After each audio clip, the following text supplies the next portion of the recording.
Welcome and good evening, everyone. So we are here to receive instructions on these essential points of generating the mind of bodhicitta, the supreme instructions that come down through Geshe and are the great means for subduing the mind that so far has not been subdued.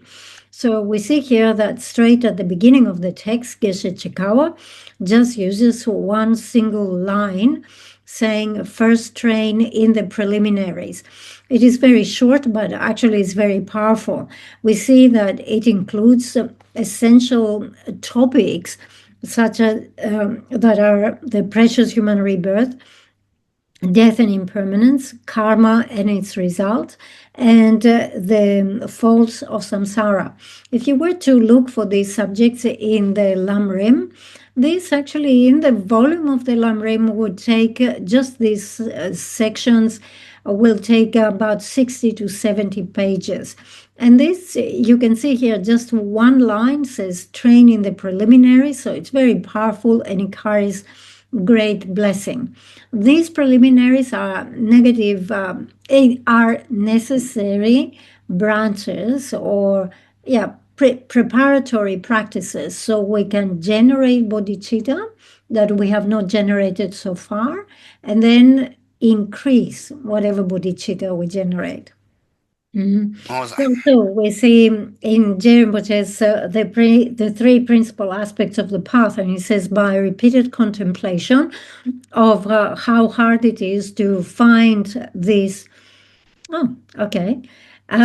By contemplating often that such human life is rarely found and that you have no time to spare, preoccupation with this life will cease. In the first two lines, the two subjects of how rare it is to find the precious human rebirth, and the second subject of death and impermanence, when it says you have no time to spare. So by contemplating this, your fascination or your attraction to this life will cease. The next two lines, by contemplating over and over the truth of karma, so we're talking about karma and its effects here, and samsaric suffering. Samsaric suffering is the faults of samsara, the suffering, right? Preoccupation with the next life will cease. So you see again here, Rinpoche, in a very concise manner, he's referring to these basic practices, basic meditations of the rarity of precious human rebirth, death and impermanence, karma and its effects, and the faults of samsara. So ultimately, we want to rely on these practices. They are root practices that will bring about the development of bodhicitta and finally obtainment of enlightenment. And in order to achieve those things, we have to try very hard. We have to really, it takes a lot of effort. However, these subjects here, these four preliminaries, are things that we can even observe even within this life, whilst we still have this body. So in order to practice Dharma, and in particular, in order to practice pure Dharma, it is very important that we overcome preoccupation with this life. This actually refers to overcoming this attraction that we have for this life. Because if we carry out activities with this type of motivation, and we seek to establish wealth, good reputation, to secure food, clothes, and so on and so forth, so this does not become the practice of pure Dharma. Okay, so of course, experiencing some amount of happiness in this life can be beneficial, right? We're not saying we have to be suffering all the time, but what happens is that there is no essence. There's nothing reliable in that. And therefore, for us, in order to overcome this attraction and this preoccupation with this life, we need to meditate on the first two subjects, which is the rarity of the precious human rebirth and death and impermanence. And then the second part of the verse, we're still discussing verse number 4, where it says, by contemplating over and over the truth of karma and samsaric suffering, preoccupation with the next life will cease. Because, of course, even though you overcome preoccupation with this life, you might now have preoccupation about your next life. And you're thinking, oh, in my next life, may I have all those wonderful things. I want to have a very good rebirth. I want to have resources. I want to have wealth. I want to have power and so forth. So, as long as we have thoughts like this about our future life, again, this does not become a practice of Dharma. And for this reason, we need to generate the mind of renunciation that has completely given up fascination for this life, the next life, and so forth. We know in the incredible text Separation from the Four Attachments by the glorious Sakya, where he says, as long as you're attached in this life, you're not a Dharma practitioner. As long as you are attached to samsara, there is no renunciation. So when you have fascination for this life, you're not a true Dharma practitioner. And when you are attached to the luxuries, the glories of samsara, of course, you cannot generate any renunciation. Okay. Then it continues by saying, if you cling to self-interest, you are not a bodhisattva. Or if you cling, another translation, if you cling to self-interest, you do not generate the mind of bodhicitta. All right? Because if you cling to your own interest, if that is the most important thing for you, it means your self-cherishing is very strong. And if you're cherishing yourself, it means you're not cherishing others. If you're not cherishing others, you cannot generate the mind of bodhicitta. So this very strong self-cherishing comes, first of all, with this idea of the self. So first we have grasping at I, and then because we consider I or the self to be so important, everything that is related to myself now becomes very important. My food, my car, my house, my this, my that, right? So I and mine, this is how these things are generated. And then the last line says, if grasping arises, so grasping here is again the grasping of the self, it is not the view. So it is not the view that realizes emptiness, the wisdom realizing emptiness. So it's very important here to have recollection of all the faults of samsara, because without contemplating this, without meditating on this again and again, we cannot generate renunciation. And this actually explains why don't we have renunciation, because we have not engaged the subject of the faults of samsara repeatedly, or we have not engaged it enough. Secondly, we do not have a good understanding of the presentation of karma and its results. And because we don't have a good understanding of this, we are confused about what is to be practiced and what is to be abandoned. So again, it requires deep familiarity with the presentation of karma to understand what you need to give up and what you need to engage as a practice. And finally, because we do not know and we do not understand the Buddhist Dharma, we do not have an understanding of death and impermanence. And the thing is that a proper understanding of death and impermanence is the door that leads all your activities of body, speech, and mind to enter into Dharma, to engage into Dharma.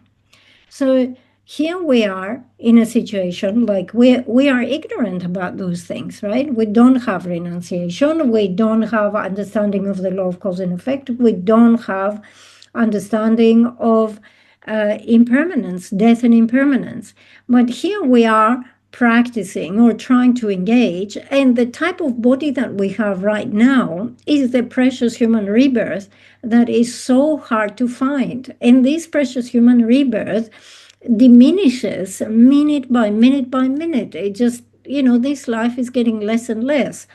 And if you look around us, there's so many people die. Our relatives die, our friends die, people in society, people everywhere die. So eventually we have to think, I will also die. I, who now have this precious human rebirth, I will also die. Right? So these things are with us right now. So we talk about karma, and of course, there are many different classifications of karma. And the first classification, or the first type of karma that we mention, is karma that is experienced in this life. And of course, there is karma that you will experience in the next life, and then there is karma that you will experience in a series of rebirths. But the karma that we experience in this life is something that we actually witness in this life. Okay.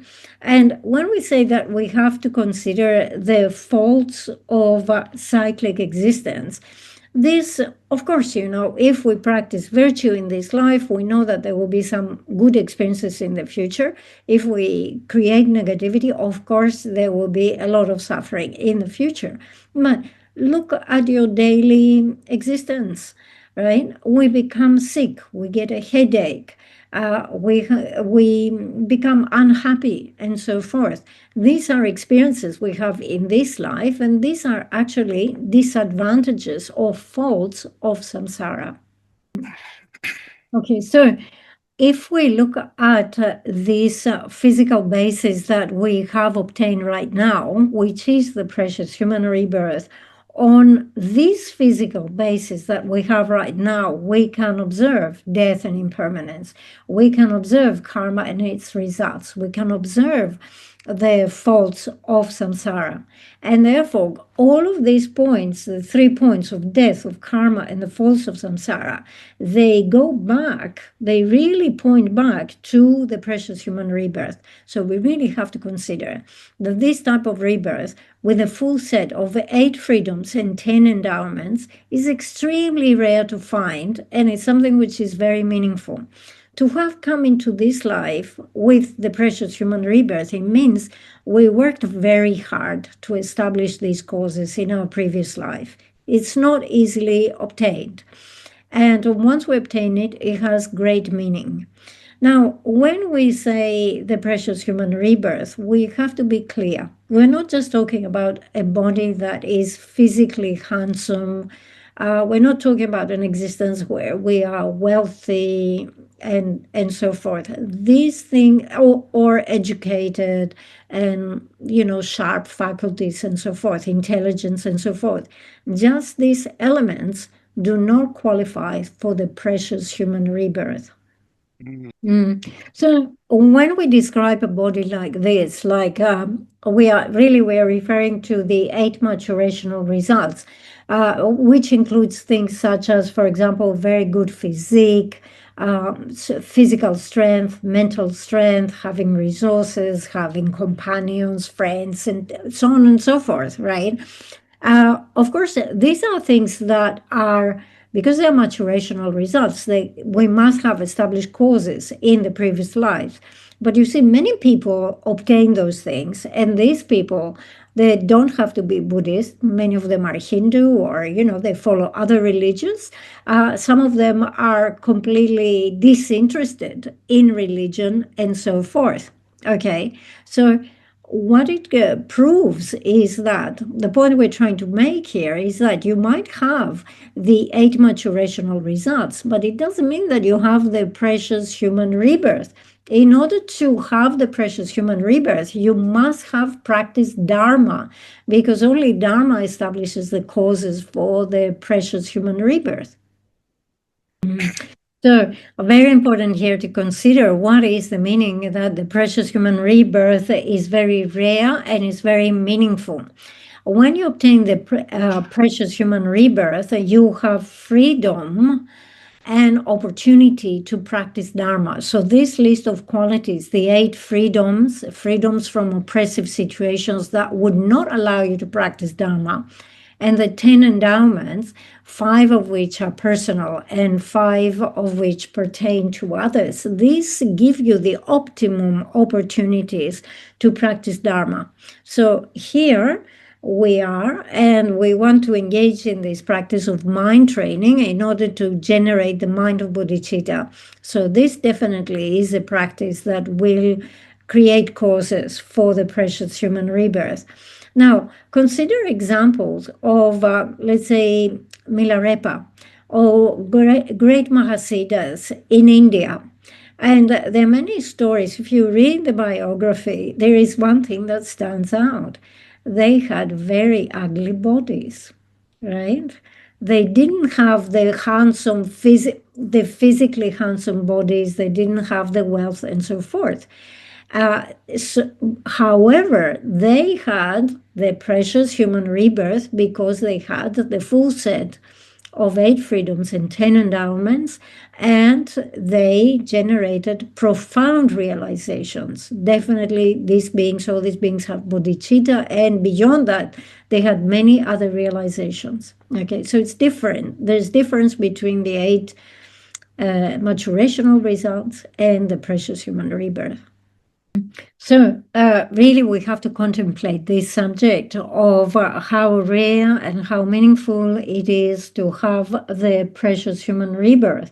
And consider yourself, like compare yourself with other people around you, right? There are millions of people in the earth. So compare yourself and see what a special opportunity you have, because we have met with the Buddhist teachings, and we have met with teachers who are very kind and wish to guide us along the path.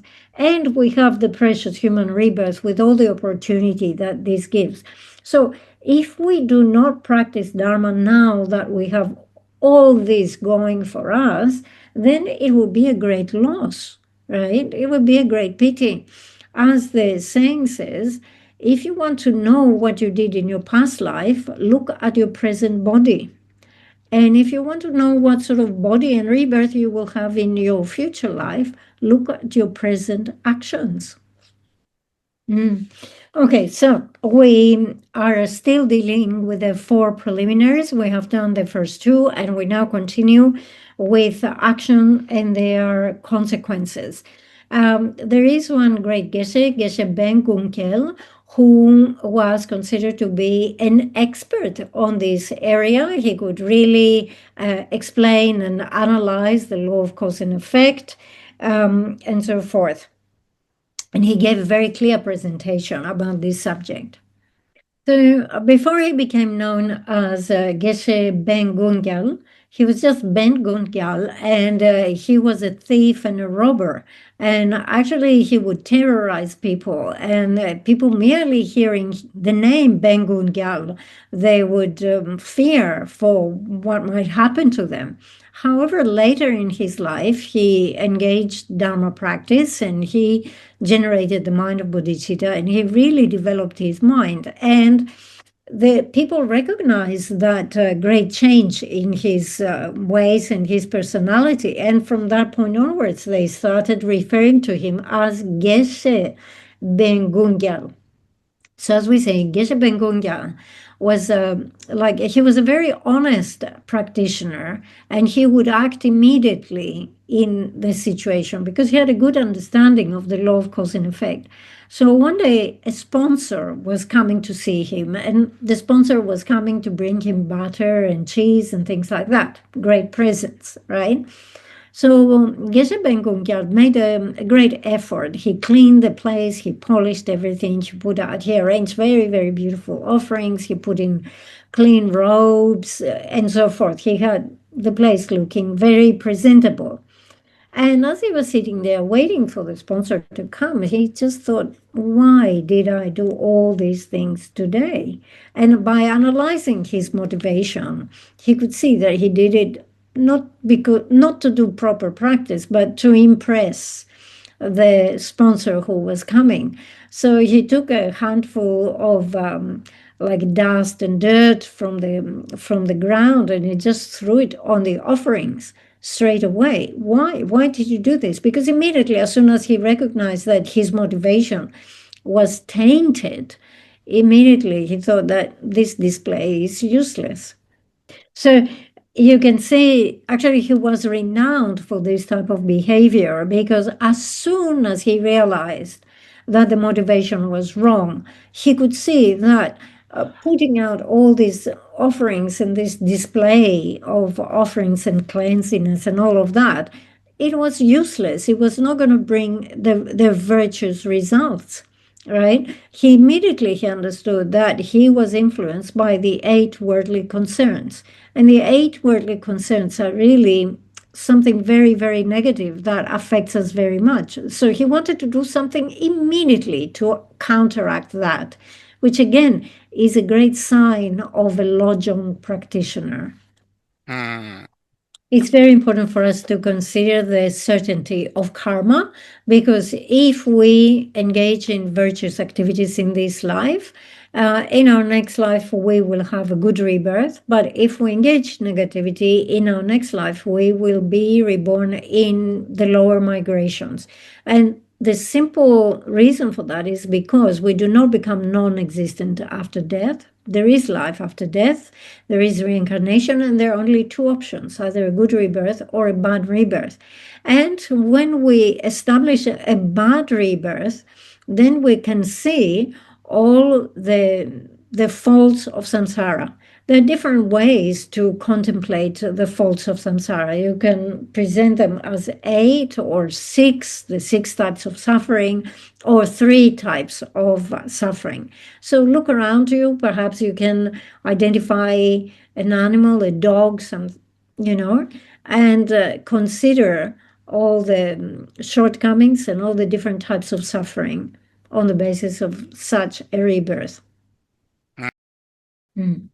Okay, so since we're talking about the shortcomings of samsara, another Geshe, Geshe Langri Tampa, was Geshe who again was renowned for his practice of bodhichitta, but also on his practice of renunciation. He would often contemplate the suffering of samsara. This was his continuous practice. That was his standard practice. And because he was always thinking about the faults of samsara, he always looked gloomy. He didn't seem to be smiling or laughing a lot. So in terms of the different types of suffering of samsara, there are 8, there are 6, there are 3. Then these are different lists. We can enumerate them in different ways. When we enumerate them as 6, the first one is the disadvantage or the fault of uncertainty. So this is something that we observe very much in society.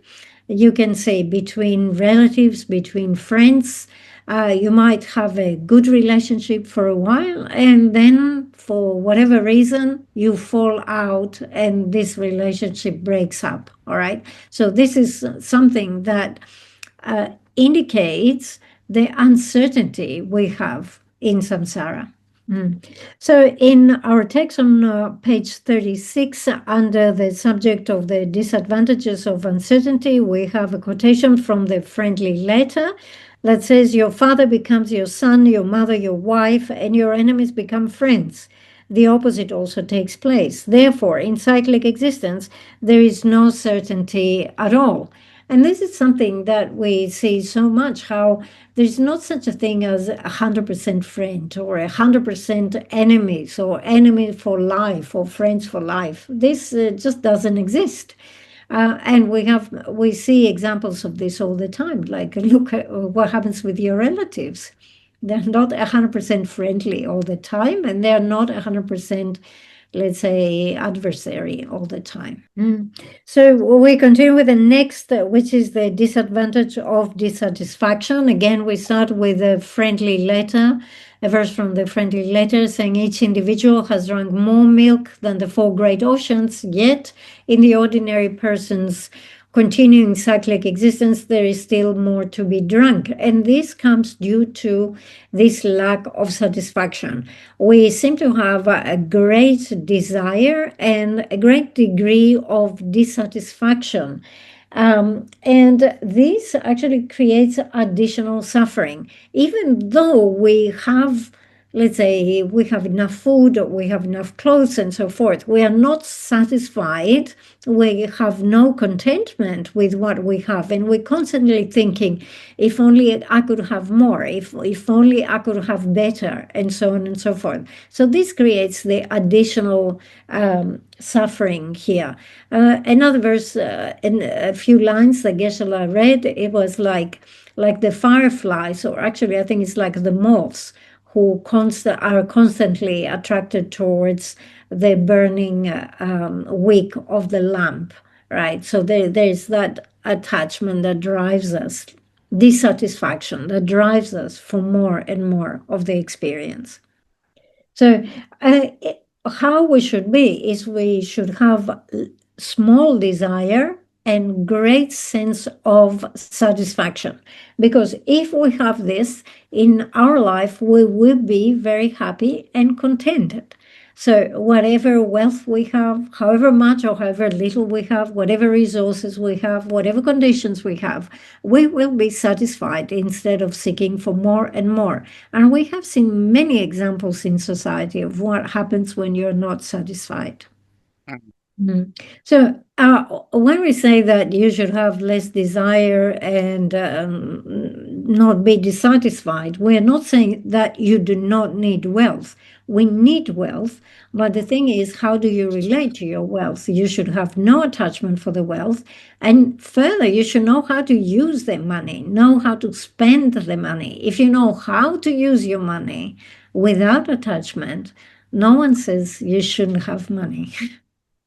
We continue with the third one on page 38, the disadvantages of having to discard your body over and over again. The bodies that we have are bodies that we are established through the power of karma and affliction. And we see that we go from one life to the next, continuously changing bodies.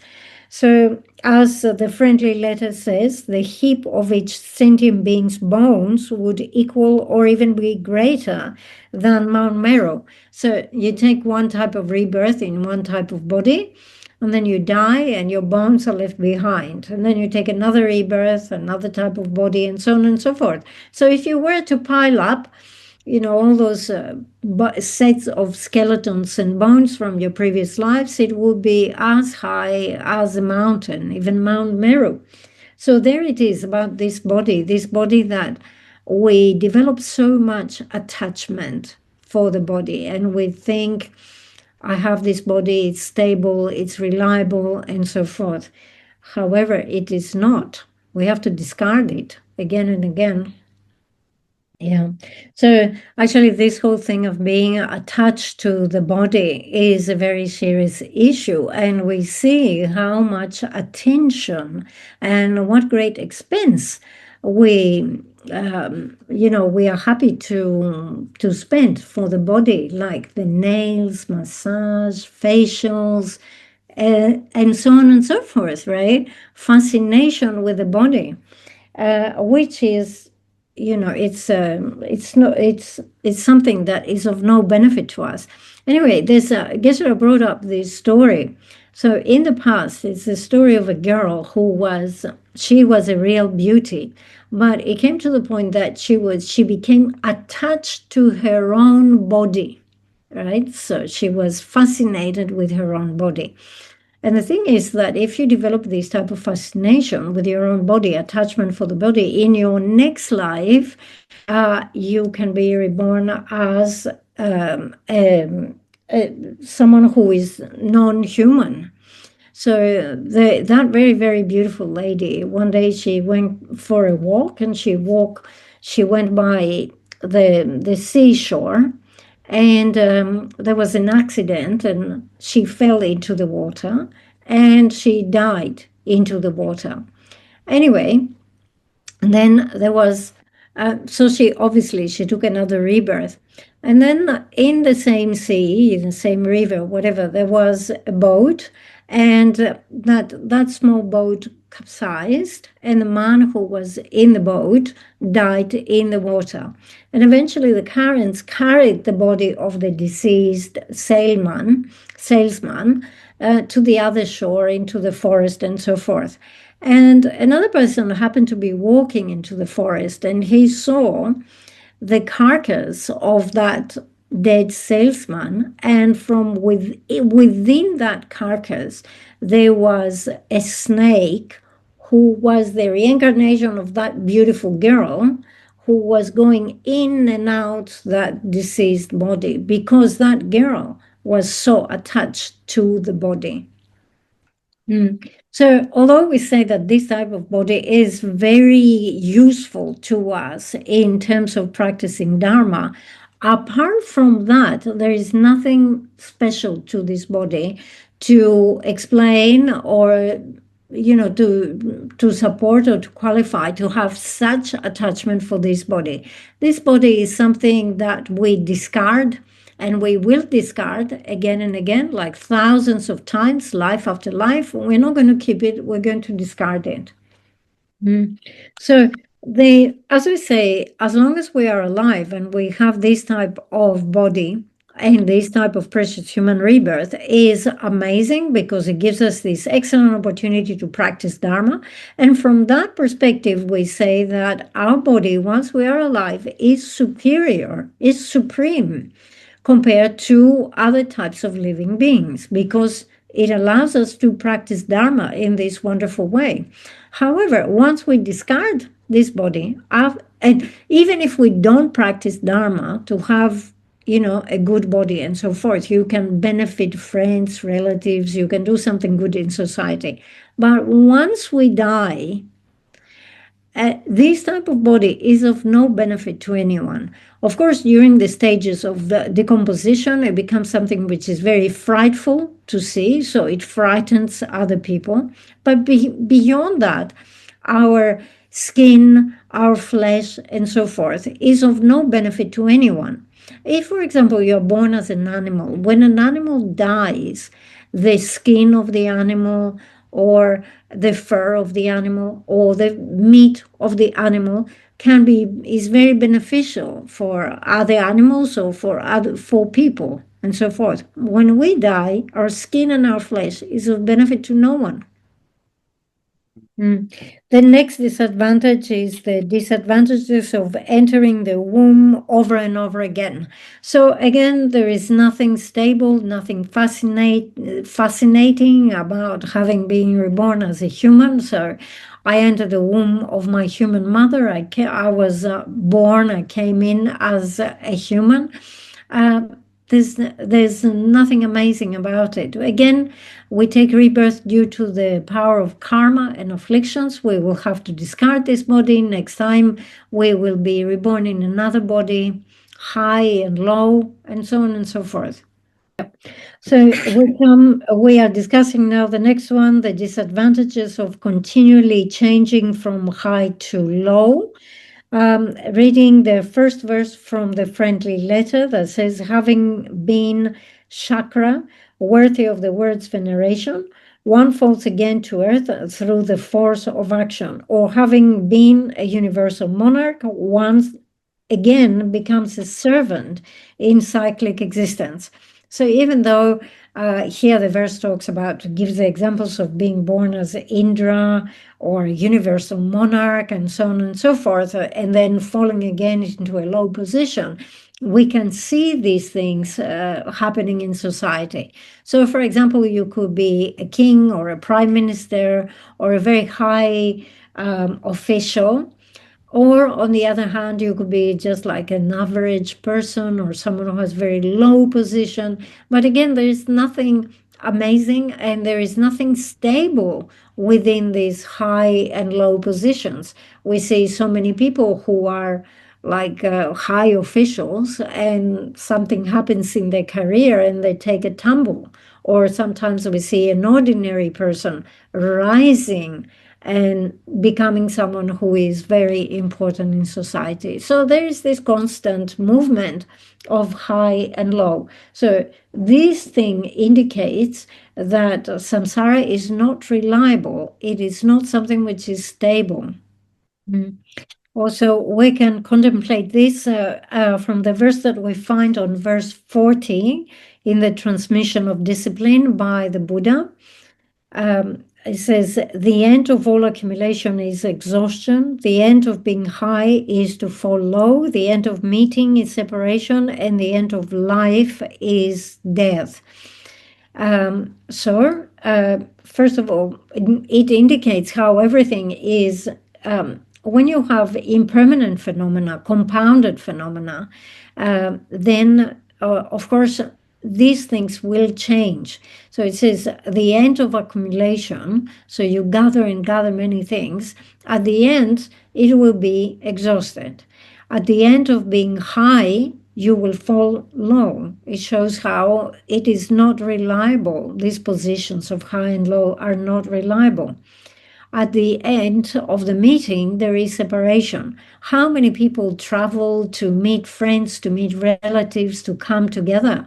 But at the end of every meeting, there will be the result is separation. Someone has to depart. Even within the family, you can see the family as an example of people coming together as a family. And then, of course, one by one, as they die, there will have to be separation. And as we see the last line, at the end of life is death. Life only leads to one thing, which is the next life, right? So we have to die and then go to the next life. The last one is the disadvantage of having no companion. When we are born into this life, we are born alone. And then we live our lives in the course of which we experience sickness and aging. And then at the end of the life, we come to the experience of death. And again, the experience of death is something that we undergo alone. We go through this process of death alone. So you cannot take your teachers or your friends or your relatives with you to accompany you in your death. It is an experience that you will have to undergo alone. And also, in the course of our lives, as we experience different types of suffering, such as, for example, sickness or aging and so forth, these are 100% our own personal experiences. Unfortunately, we cannot share them with our companions. Say, would you take half of my sickness? Let's go halves. You take half, I only have half. It doesn't work that way. I mean, of course, our friends and companions might be around us as we experience this and can provide some support, but the experience of sickness and birth and death is 100% individual experience. So we go through those things alone. So we see that we come into this world born from a mother. And I mean, you could say there's the natural birth, and of course there is cesarean birth, but let's say, there is one way to be born. You have to be born from your mother. Still, you're born alone, even though you're born from your mother. Then when we look at the end of the life, death can occur in many different ways. You see, some people die because of poisoning. Some people die because they have a car accident. Some people die because, of this reason or that reason, many different reasons. So, of course, the type of death that we might experience is the result of whatever karma we have accumulated in our past life. But the fact that these things happen, that we have to experience those things, these we have to recognize as being faults of samsara. So, as we say, there are different ways to talk about the different faults or suffering in samsara. The presentation of 6 or 8 or 3, you can find the subjects presented in the Lamrim. We are not going to elaborate in those. But for all these subjects that we mentioned, from the rarity of precious human rebirth to death and impermanence, to karma and its results, and to the faults of samsara, all of it is something that we need to meditate. So do not look at it as some distant object that you point the finger like as if you're watching a movie, or look out there, they're having suffering in samsara, or they die, or so forth. Just take it as a personal object or subject, I would say, of meditation. So it's very, very important to meditate on the shortcomings or the faults of samsara, because by seeing these faults, we generate renunciation. Without renunciation, it is not possible to generate great compassion. It is not possible to do the practices of equalizing and exchanging self for others. So it's not possible to generate bodhicitta. And therefore, this seeing the faults of samsara is extremely important for this practice. Okay, so just reading the last paragraph on page 41 that concludes this section of the preliminaries.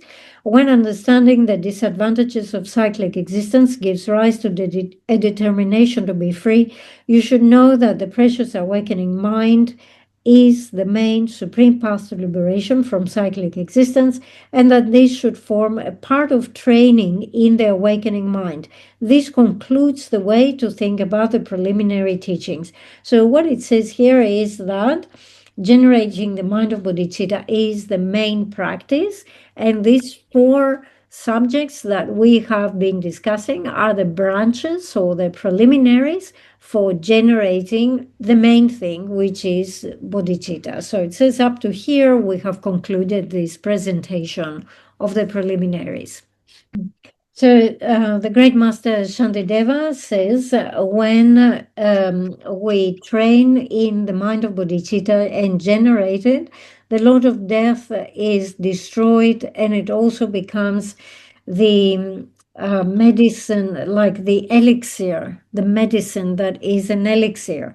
So when we train in bodhicitta, what we do is we completely overcome the mind of self-cherishing. The mind of self-cherishing is the one that creates all the problems with others in society. And this is the one that creates all the unhappiness that we experience. So this whole perception of people around us as enemies or as friends or as neutral people that we do not care about, they all come from self-cherishing. When we train in the mind of bodhicitta, we train to develop cherishing others. So immediately this cuts through, this eliminates all of this division and all the unhappiness that comes from that. Okay, so we continue with the next section, which is cultivating the awakening mind. The text says there are two approaches to the basic practice of developing the precious awakening mind. That dealing with the process of training in the conventional awakening mind, and that involving the process of cultivating the ultimate awakening mind. Having completed the preliminaries, we are ready to proceed with the actual generation of bodhicitta. So initially we want to generate what we have not generated, and further we will want to increase whatever we generate. So there are two divisions here. One is to how to cultivate conventional bodhicitta and how to cultivate ultimate bodhicitta. So some great scholars in Tibet organize the material so that first they present how to generate ultimate bodhicitta, and secondly, how to generate conventional bodhicitta. But in this particular text, due to certain purpose, the presentation of how to cultivate conventional bodhicitta is first, and the generation of ultimate bodhicitta, that refers to generating the wisdom that directly realizes emptiness, is followed as second. So generating the mind of bodhicitta is what makes someone enter into the Mahayana. So whether we're talking about Sutra Mahayana or Tantra Mahayana, the entry is the generation of bodhicitta within the mind of that person. So merely someone saying, I'm a Mahayana practitioner, does not qualify the person to be Mahayana practitioner. If they have generated bodhicitta, then they have entered the Mahayana. Yeah. So as we see here, we have this order of presentation where the conventional bodhicitta is taught first, and the ultimate bodhicitta, or the method for generating ultimate bodhicitta, follows second. And this also reflects the presentation that we have in the Lamrim. the Lamrim presents conventional bodhicitta first and ultimate bodhicitta after that. So they are in accordance with that. And also the verses of the text itself reflect this, that indicate that first you train in conventional bodhicitta and you learn the methods, and then you carry on the practice and practice in an inconspicuous manner. So, of course, there are exceptions, and some individuals will train in generating ultimate bodhicitta first, and then they will develop conventional bodhicitta. But as we say, these are actually the exceptions, they're not the majority. We fall into the majority, and as Je Rinpoche and Master Atisha and other great masters have highlighted, the best way for the average practitioner like ourselves is to first practice in conventional bodhicitta and then later practice on the ultimate bodhicitta, because beginning by trying to cultivate, meditate on the view can create problems ultimately in our development. And these are mentioned in the Lamrim. Similarly, we see with Master Shantideva in Bodhisattva's Ways of Life, the first he teaches conventional bodhicitta, and he only brings up the training of ultimate bodhicitta on the 9th chapter. So the chapters before are conventional. So not only Bodhisattva's Ways of Life, but also the compendium of training by Master Shantideva reflects this order. So, of course, as we say, there are exceptional practitioners, and there are some individuals who will first generate the wisdom realizing emptiness, and after having the realization of emptiness, they will engage the training to develop conventional bodhicitta. But this refers to individuals who have very sharp faculties, and for that reason they are quite rare. For them, who are the exception for these reasons, for them a different order of practice is suitable, but this is not the order of practice for the average person like ourselves. Okay, then it continues by saying, the former includes an explanation of how we are able to enter the great vehicle only by activating the altruistic mind of enlightenment, and is followed by the description of actual techniques for cultivating the precious awakening mind. All right, so when we talk about generating conventional bodhicitta, conventional bodhicitta is a mind that combines two types of aspirations. And in terms of the generation of the order of those aspirations, the first one, the aspiration for the benefit of others, is generated. And then once you have generated this, you start thinking about what is my goal in order to achieve this. And this brings about the generation of the second aspiration, which is the aspiration to reach Buddhahood. So this is the order of generation of the two aspirations. So we know that there are two methods for generating conventional bodhicitta. One is the sevenfold cause and effect method, and the other one is the method of equalizing and exchanging self for others. In this particular text, the mind training, like the rays of the sun, we follow the presentation according to Master Shantideva and Geshe Chekawa, which is based on the method of equalizing and exchanging self for others. 그래도 기시 체가비 전주 쌤종의 수인들이 치마라 때문에 치마 쓴다 아니 제 로빈 시월레게 아니 슝라 때문에 인송도 왔어. Because we have a quotation that says Geshe Chekawa relied on the second method. So the second method is the method of equalizing and exchanging. Okay, so if we are to engage in this method of equalizing and exchange self for others, if we look at the Lamrim, but also we can identify these, let's say, categories. There are 5 headings or 5 steps in which we do it. They're presented in the Lamrim, and we can categorize it in this way here in this text. So the first step is the step of equalizing. The second step is the self of seeing the shortcomings of self cherishing. The third step is the step of seeing the benefits of cherishing others. The next step is the step of doing the actual exchanging. Tienen que decirlo, tama di karire? Konda, 당보다 다시 냠바 tama, tama. 알아 타마데 타마 텔레테네 동네 곰지로와 Oh, Tonglen. And the last one, the fifth one, is how to meditate on Tonglen. Yes. Okay, we stop here for tonight. 디시로와 다디 샤시나 Okay. 사제 부제 주제 면도 점어 라린시 닌데 김바 상예 신도 메든 보와예 주고 남다 신라 주바라쇼 에라몬 고로라 남벤데 라감네 야다야 미 강제라요 고베 신간데 페나 데와 말루 주베네 제레스와 틴진 샤베세데 바도 땡교로제 샹조 심조 림보제 마게 바나기 꺄와 냠바 메바나 코네 콘도 베와라이쇼 라소 원타시들레 상말